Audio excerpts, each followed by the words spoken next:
This morning in our community spotlight, a D.C. native starts a nonprofit that aims to elevate black families through candid discussions and sustainable solutions. It's called the Whole Brother Mission. Founder and CEO Dr. Maliek Blade joining me now with more on the organization's purpose and its new book. Welcome to the show. Thank you for having me. So why focus on this particular topic? So I think it's important to focus in on black men in particular because we're in many cases an underrepresented group and an under-researched group as well. As you just saw in the recent picture, I just finished my doctoral studies with a dissertation, thank you, which was a focus on the most common reasons that black men are in counseling. And while doing that, I began to see that we're really under-researched and most of the mental health content kind of focuses on a primarily Caucasian audience. Why are black men not as studied as others? What did you find in your research? I would say there's a variety of factors that contribute to that, but one in particular that I discussed in my first book, Whole Brother, Debunking the Myths That Break the Black Family, deals with issues related to toxic masculinity.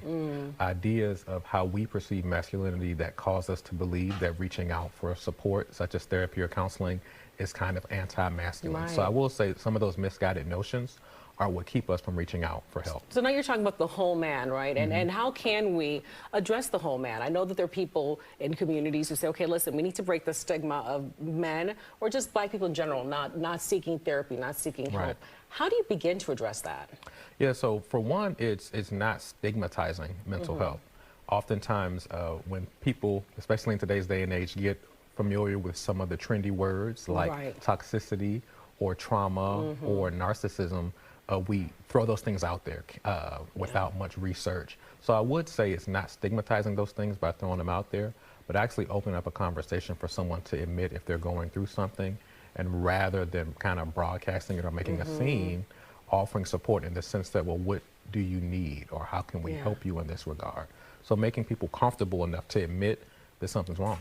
And in this world of social media, I find that could be a double-edged sword because, as you mentioned, some of these words we throw around, people learn it from social media, and we use these words and we sort of kind of cavalierly throw them around. So on one hand, it could be detrimental, but on the other hand, social media can help because at least we are talking about it more than we have in the past. Yeah, I will say there has been a positive trend to where the conversation is happening more. So I want to applaud that from all aspects of society. The conversation is being normalized.